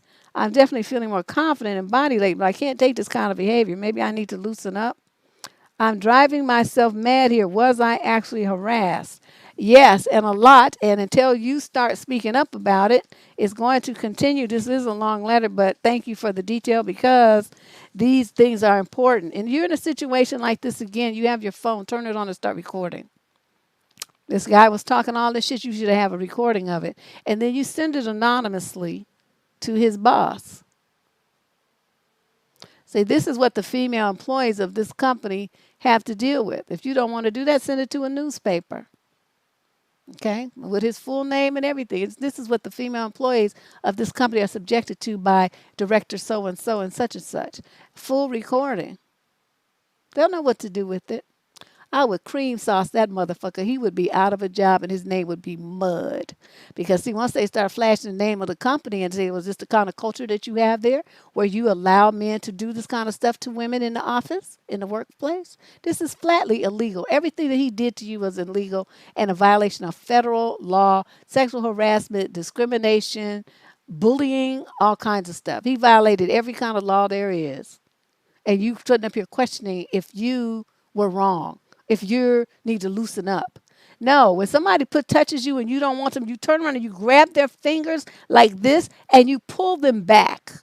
You know, really just like one or two and just pull them back as hard as you can. Stop fucking touching me. I didn't give you permission to touch me, motherfucker. That's what you say. So I'm not here for you to be pawing all over me. What the fuck you think this is? I'm here to work and so are you. Get your freak on at home with your damn ugly ass wife. That's what you need to do. I'm not here for you like that. I'm not your goddamn toy. Most likely, she's Asian. You know, she's talking about her race, either Asian, like Chinese, you know, Korean, something like that, or Indian, because those are the ones who are here, you know, working a lot in STEM of quote another race. Because if she was black, she would have said it. I've known that much about these letters. Wow. Now, how would I have set the chairs up? I would have moved my chair. Or I would got up and sat somewhere else. You don't have to, just because he wanted to sit next to you, you don't have to let him. As far as number 2, made pants about how his pants was too tight. Say that's because you a fat ass. You need to stop eating and maybe just get some exercise. You know, fat on middle-aged men is not good. You could make you have a heart attack or a stroke. Middle-age emphasis. So he can understand your old fart. Ain't nobody interested in you with your wrinkles and gray pubes. Number 3, mention women with huge breasts, pinched on their butts and talking about all these photos and stuff. You shut that down and say, what makes you think that that's a topic of conversation that's appropriate for me to hear in the office? I'm here to talk about this project, not to be you're listening to your freaky conversation, you fool. You act like you're 12 years old instead of a senior manager. It's disgusting how you're acting. Don't talk to me like that. Things like that. Why can't you say stuff like that? It says horrible things about your race and, you know, homosexuals. And he's an alpha male. Then you're supposed to tell him, you know, alpha males don't ever tell you that they're alpha. They just show it by their behavior. So the ones who are trying to claim alpha are usually beta, zeta, whatever. They're not alphas because alphas don't go around talking about it. They just be about it. You shut that down. The project was boring. Well, then I guess I don't need to be here. And then you get up and you walk the fuck out. Okay, see, because remember, you got your recording now. And touching you. Boop, don't touch me. Don't touch me. Get your fucking hands off of me. You say loudly so people in other rooms can hear it. Embarrass him. You know, and he's talking about how pretty you are. Then you can talk about how ugly he is. Say, well, I may be pretty, but I'm too pretty for you. So don't even try it. Okay? You're too old, you're too ugly, and you're married. That's a trifecta of no. Don't even try it. There ain't nothing here for you, son. And these men touching you in the office and all that stuff. Girl, you're supposed to turn around and kung fu their ass. If you don't know no kung fu, you better go learn some. This is the thing that really bothers me. Young girl, like you, the nervous laughter. See, that emboldens them. They feel like, oh, I got her on the ropes because she's not really doing anything. She's got this nervous laughter. That's how they know that you don't. The situation, you're powerless in the situation. You don't know what to do or what to say. You all better channel your inner Deb. I'm telling you, anytime you don't know what to say and you're in a situation, especially those of you who've been here for a while and you know how I roll, how I get down, channel your inner Deb. Sit there and you think, what would Deb do in this situation? What would Deb say to this motherfucker? How would Deb handle this? And then you do that. Do it. Stand up for yourself. You cannot let men like this run you crazy, run you out your job, run you out of your promotions, cause you anxiety and stress and all this other stuff that they do because motherfuckers don't know how to stay in their envelope. That's why you got to get a good recording. I would fuck him up. I'm telling you what I know me. I would record him and then I would send it to some Silicon Valley newspaper. The San Jose Mercury is a good one. And say this is what this secret recording was made. This is the harassment that just one employee endured. One female employee had to do at the hands of one senior manager in one day. Now magnify this by what's going on through Silicon Valley. They could probably make it a 4 or 5 article feature talking about the sexual harassment in Silicon Valley, and it would be a big thing, and you would have been the launch of it. You see what I mean? And I'd be all over the news. Yes, it was horrible. I don't know what kind of people they are, but they hired there as managers. It was awful. I was so stressed. And then I would sue. They get you some money. You never have to work again. Start your own company. And make sure it's all women. Question number 22. Oh, wait, 21. Female, 21 to 25 out the UK. I just realized how much my religious upbringing has primed me for emotionally abusive relationships. I never questioned much in my life until meeting my ex and learned more about the world. But when I stopped believing in God, I put him in that role. We were together for 10 years and broke up a little over a year ago. It took me a few months to process the breakup, but when I started seeing the reality of the relationship and finally realized he's a narcissist, that final realization helped me get the last bit of closure I needed to move on. I'm still atheist, but this morning I listened to a sermon my mom sent me because they're visiting this week. It was all about not living for yourself, giving more to people than they asked for, etc. I started crying because it was everything I did in my relationship. What am I to do now? Why didn't you just turn that shit off? Just because your mother sent it to you, once you got the general idea of what it was about, you're supposed to turn it off. You don't keep listening.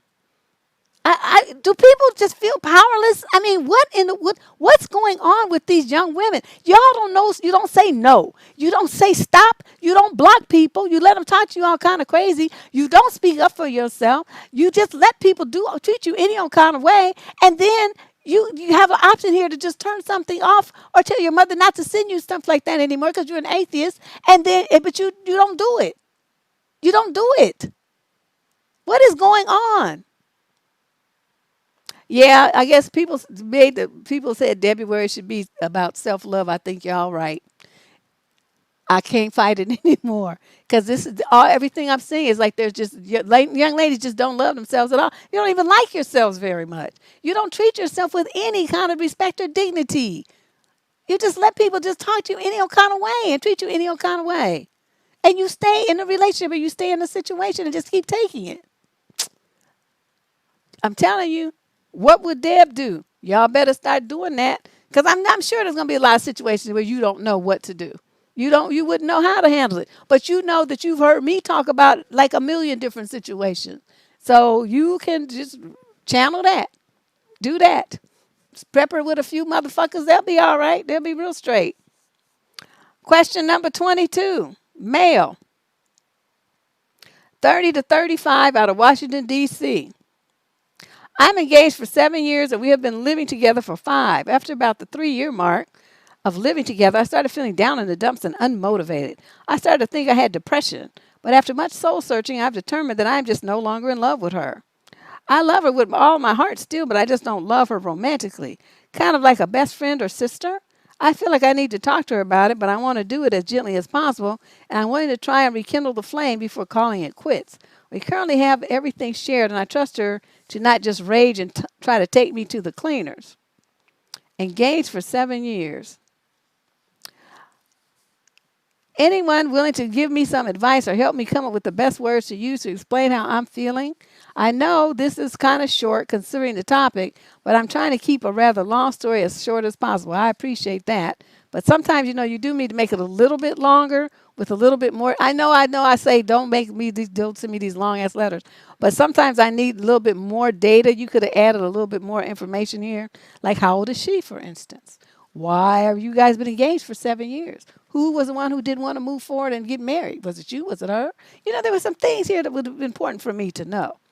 Are there any children involved? You left that out as well. So, there's holes in the story. But so what you have is I love her, but I'm not in love with her. And what's so telling is you already knew that. You knew that. That's why your fucking ass has been engaged for 7 years. I don't know who you think you fooling. If you really wanted to marry that girl, that shit would have happened in year one. She should have known that too. So those of you who are listening to this, if you have a man and he tries to keep you engaged for more than the time it takes to plan a big wedding, which is anywhere between 1 and 2 years, because sometimes, if you want a special venue, you got to wait till it's available. It might not be this year, might not, till next year, whatever. So if that's really where your heart is set on it, you might have to plan your wedding for 2 years. Okay.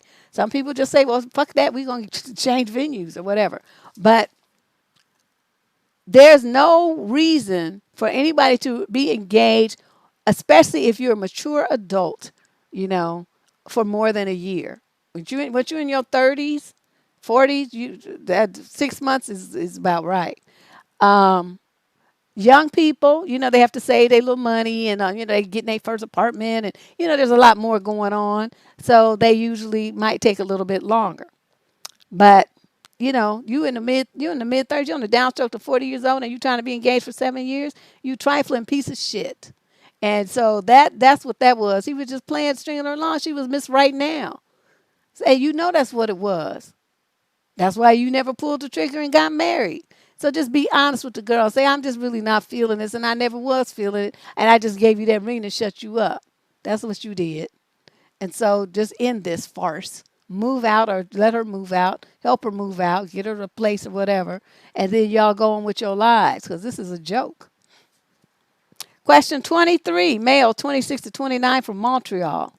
I'm almost married. I moved from India to Canada to marry my wife.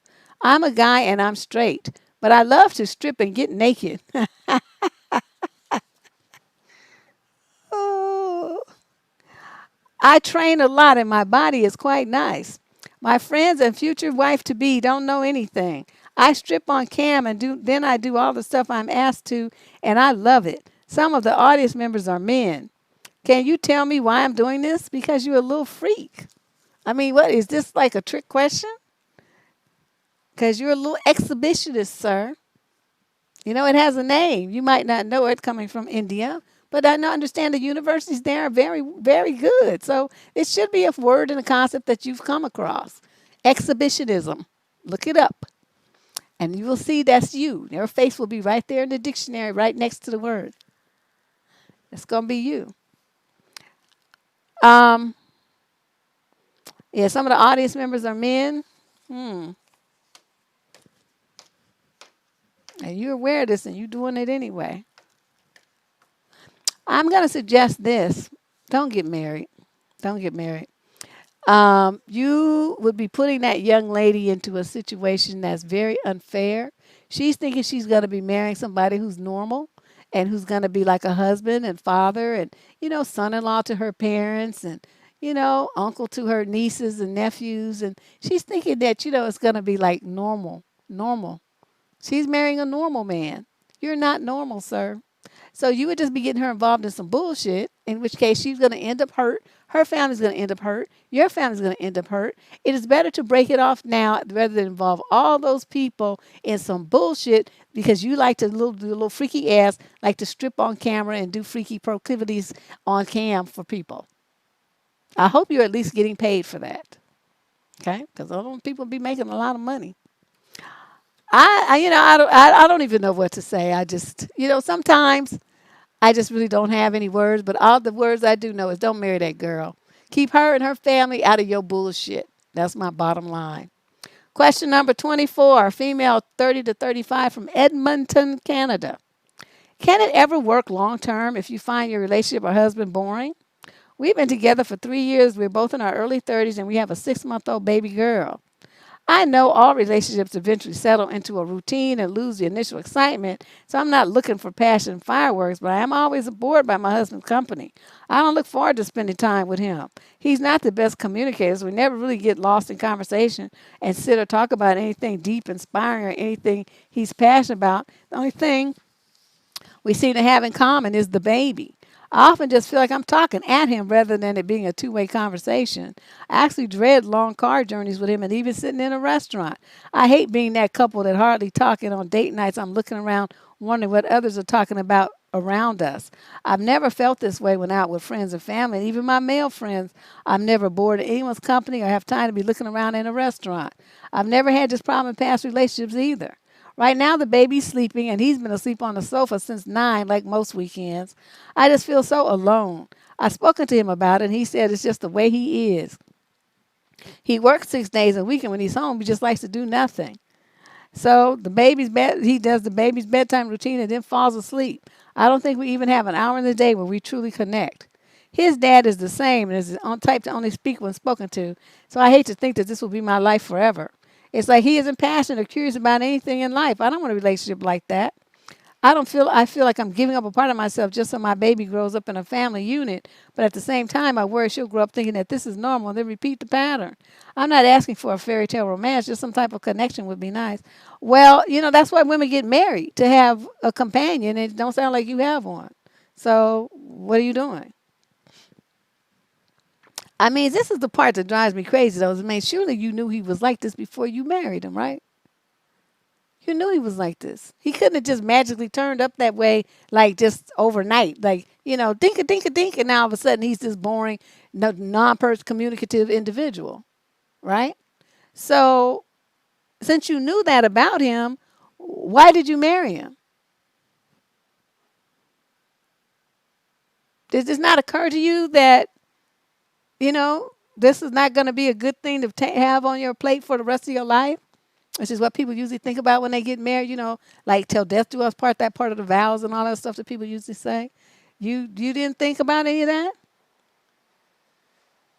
I have to ask you those hard questions because this sounds a little ridiculous to me. So if this is what you want and this is the kind of marriage that you wanted, the kind of husband that you wanted, why didn't you find that before you married this guy? And now you want to complain about him. See, that's not fair to him. He was the same way. Like you said, even his dad is that way. So it doesn't sound like he's changed at all. It's just you changed, and now you want something different. So you need to examine yourself and figure out what was going on with you that made you, settle for this. And then now, all of a sudden, now you don't want it anymore. You're going to disrupt your daughter's life and yours for making a poor decision early on. Y'all got to think more. You don't get what to do just because he asked you to marry him. Just because he likes you, that's not good enough. That's not good enough. So in this situation, he says that's just the way he is. And if that's not good enough for you, then you know what time it is. You can't see the rest of your life feeling lonely in a marriage, stuck with a baby, and that's the only companionship you have as a child. That's not going to work too well. Let's move on. We got the last question, this long-ass question. I'm going to be skimming this. This thing is long. Okay, she's female, 30 to 36 from the UK. I'm 36 weeks pregnant, and I've been married for a year. My mother-in-law gives unsolicited advice at the best of times, now giving more, so the clock is ticking down to the baby arriving. Up until now, I just nodded and done my own thing, but I can see I'm getting progressively irritated by the advice she's giving. The fact that my own mother doesn't give advice unless asked makes it all that much harder. There are other issues that are really grinding on me, and it's all coming to a head now that I had ignored before. The fact that she constantly wants, or needs things, and normally this will involve my husband having to buy them. She has more than enough money to get these things herself, as my husband's given her an allowance of £400 a month ever since he was 18. He's now 40. What? She gets a state pension. She gets disability allowance. And My husband also gives her the rent from a property that he has, £1,000 a month. Plus, my father-in-law earns around £2,000 cash in hand, which she has access to, and they don't have a mortgage to pay for. So I don't know how much all this is. Let's see, £2,000, £1,000, £400. That's what she knows about. So that's £3,400. Plus, she gets a state pension. Plus, she gets disability allowance. Okay, so she's balling, right? She's making a lot of money. We get told that we need to look at our future and buy our own place. We're currently renting, but somehow it's still acceptable to take the allowances from my husband. I was on furlough and then made redundant. I am now relying on his income. The in-laws are aware of this, but again, they want more things has not stopped, and we were told that you will be okay. No acknowledgement if you guys are going to have a kid, so stop paying us. You keep the money. At the moment, it's not affecting me and our husband financially, but I do feel that this money could be going towards our kid once he gets here. Once the baby's here, and if it does affect us financially, then I have to have a discussion of sorts with my husband. But as of the moment, it is his earned money, and he can do what he wants with it. I'm trying to figure out how to not lose my cool. Why do you feel like you need to not lose your cool? I would have lost mine a long time ago. Stop giving that bitch all the money. We need to set up a savings account for college for our kid. We need to set up a house, a fund, savings account so we can buy our own house so our family can live in a home instead of renting an apartment. Stop giving money to your parents. They have enough money. You've been supporting that bitch since she was 18 years old. She got a husband. She got all kind of income coming in. That $1,000 is going to stay in this house from here on out. And that $400 that you give her, that's not coming. That you're not doing that anymore either. You have $400 the way she's going to go in and account for my kid. That's what we're going to do. And that $1,000 is going into a down payment fund for us to buy a house. That's what's going to happen. And after we get the house, you're not going to give them another dime. You're not going to buy her no toys. You're not going to buy her no computers. You're not going to buy her no clothes. You're not going to buy her ass shit. What are you fucking her? That's what you do for somebody that you're fucking. Okay? And are you fucking your mama now? Is that what that's what we doing? No. You good, because I would have been told his ass, and I would have cussed his bitch ass mother out too. And she talking about you giving unsolicited advice. Like, bitch, when I want your opinion, I'll give it to you. Don't tell me shit. I have a mother. You ain't her. You don't tell me nothing. Don't tell me shit about my husband, about my house, or about my child. Okay? You raise yours, you old crow. Get out of here. Don't tell me nothing. Ugh, I hate in-laws, just in case you haven't picked that up. As I said, the next man I get with, I want his ass to be a fucking orphan. Been just raised by wolves or something. I don't want you to have no family, because all they do is get on my nerves and come around and just act stupid. I can't be bothered. But that's how I would handle that. You know, your husband obviously he needs supervision. And you're not giving him any. You just sitting there on the sidelines being all calm and peaceful. Talking about we don't need the money. No, yes, you do. Your ass is renting. That means you need the money to buy your own house. Okay, so I don't understand this logic. You talking about, well, we don't need the money. You stupid lady. You been needing the money. You could have had a house by now with all that money he giving his bitch ass mother. She over there saving up money, living high on the hog, balling and shit, and y'all over there just being just normal. You think you have a lot of money. You don't realize how much money babies cost. Wait till that little screaming bundle of what's supposed to be joy comes popping out. You're going to see a whole new side of financial stress and every other kind of stress. Them diapers alone is going to kill you.